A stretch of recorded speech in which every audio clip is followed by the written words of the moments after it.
Welcome to Grit, where we talk all things past, present, and future beach volleyball. I'm Victoria Dennis. Joining me is my co-host Meg Burgdorf, and joining us today here is the star of India's professional volleyball league, a gold medal to his name there, and also the king of the Cayman Islands, Ian Satterfield. Welcome to the show. My goodness, thanks so much for having me here today, guys. I'm excited to go over this episode with everyone watching and you guys. This is going to be so much fun. We're going to have so much fun. Today we're talking all things volley terms and lingo. So we've broken them down into different sections: passing, hitting, attacking, and other funky, weird, fun terms. So we're gonna just kind of dive on in. We know that volley terms, they differ per region, per country, per beach, wherever you're at. And that being said, we know we might have missed some, so let us know in the comments what your favorite words are and what we need to talk about. So that being said, let's get started. Okay, so first up, we have passing. So different terms about passing. We're just gonna dive right into it. Yeah, excuse the pun. Yeah. So we have passing, dime, nail, free ball, down ball, dig up, cover, stab, remote control, scoop, ice cream cone, and chester. So first things first, what's a pass? Well, if you guys don't know what a pass is, it's when you're from behind something and then you go in front of it. But today we're talking about volleyball terms. So in volleyball, passing is the first contact when your team receives the ball. Typically, it is taken underhand instead of overhand. And okay, so we'll have a little bit of fun with this. A dime usually is what you pay, a soda for. Well, back in the day, it might be a dime plus a quarter, but we know. Yeah, it's fine. But now on the beach volleyball court, if somebody passes a dime, what is that? Dime is a perfect pass, right? So when you're receiving the other team's serve, your first ball contact, when it is to the spot that you want it to go, we call that a dime. We also call that a nail. I wonder in Europe if they call it the euro. Nice. Pun fully intended. Pun fully intended. Wait, I love it. That's hilarious. Euro. Yeah. Sounds more fun than saying dime. Yeah. Maybe we can incorporate it here. Yeah, exactly. That's amazing. We'll ask them. Yep. Let us know. Is it called a euro? What do they say in Europe? We want to know. We need to know. Okay, next up we have a free ball. What's a free ball? Well, most people, when they're walking along the beach and see our volleyballs on the sand, they pick it up and they walk away with it, and they think it's theirs. That is not what we use for the term free ball. Free ball is when the ball gets exchanged across the net and it's not a very challenging ball. We call it a free ball because it should be a free point for the receiving team. It's an easy ball to pass.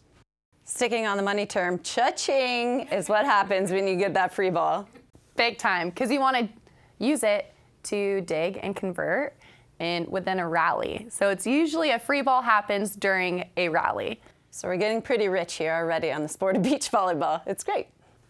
Down ball. What is a down ball? Meg, I think you should enlighten us. What is a down ball? Okay, so little funny story for all of my followers that are in Ireland. A down ball is a ball usually when somebody is standing still and hits it from the back court or some distance off the net. But my men's team in Ireland thought it was a Gemma ball, which was the name of an Italian athlete I had. And so everybody would clear the court to let Gemma play the ball. And it didn't matter where the down ball went, he went to it. So it was a very interesting multicultural experience for me with language barriers that sometimes they don't really transition over. Which is so funny because it's such a huge international sport, no matter where we go and travel in the world. The technique-wise, we can be doing the same or a different thing, but the terms are different everywhere we go. Yeah. So it's always a learning curve and a learning process, even if it's your backyard volleyball with friends or you're competing on the international tour. And all of us have either played or coached abroad, so I think we picked up a lot as we went on. Yes. Okay, dig up. Ian, what's up? Dog. Yeah, dig or an up. These are both terms that you use when the other team is attacking the ball towards your team. Excuse me. When that happens, you can use any surface of your body to pop the ball up. And we call that a dig. So when you are on defense, the receiving side after the rally has initiated, that is a dig. An up is synonymous with that. I got a great dig, I got a great up. Those are two examples of using it in a sentence. I think it's a great point that you can use any part of your body. You could head the ball over, you could chicken wing it over. There's a lot of context that we could have. Foot volley, it's all good. Tons of fluidity here. Multifaceted athletes. Okay, cover. To cover, covering. What takes place when this is happening? So covering is typically the action after a setter either pass sets or hand sets the ball to their partner, and they have to use it to rebound it off that block. So they get really loaded and they're ready for that fast reflection off the block. So that's a cover. So a lot of times on indoor, you'll hear everybody going, cover, cover, cover.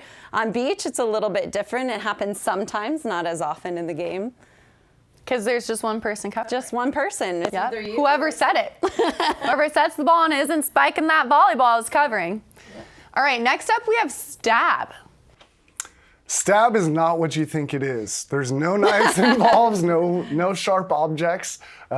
Stab is a slang term used for a one-arm dig or up, right? So if there's a ball that is hit to my left here, I will throw my arm out and hope to dig the ball up. We call that a stab. Remote control. Now walk me through this one, Ian. So this is very similar to the stab. We're getting a little bit more detailed now with our kind of stab. Right, so we have the remote control.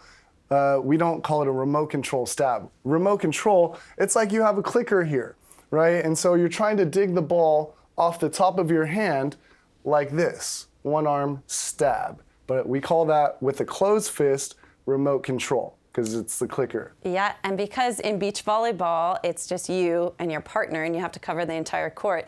Typically, it's used quite low, 2 inches from the ground to save that shot. So giving yourself as much time as possible to make that remote control move. Way to point that out. Great. Coaching insight? Yeah, thank you. You're welcome.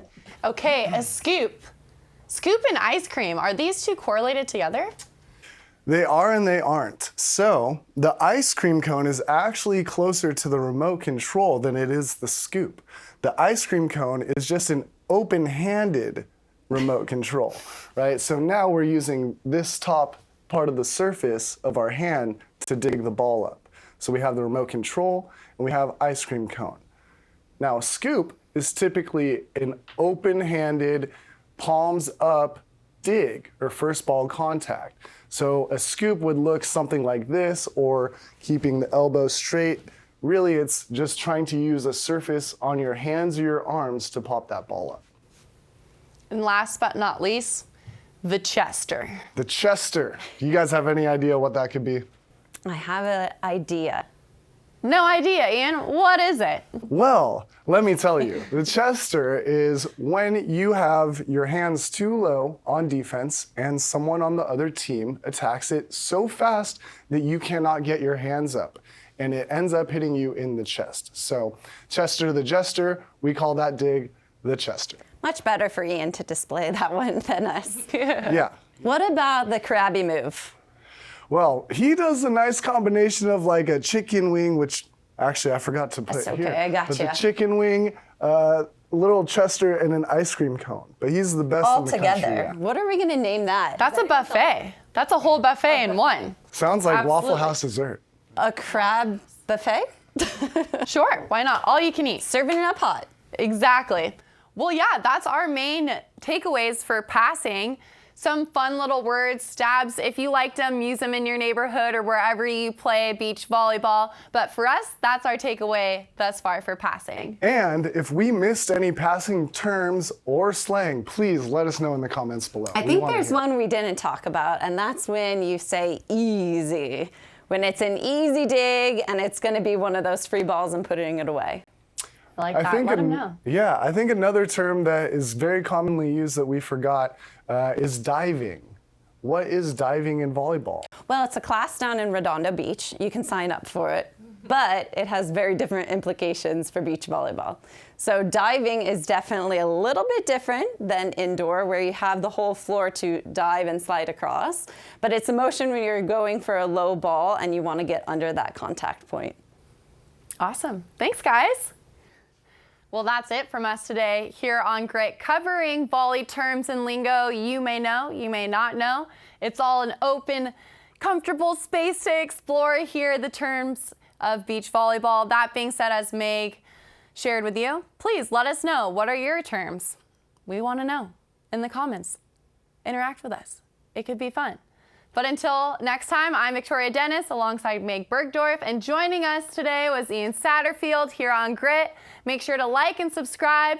We'll see you guys next time.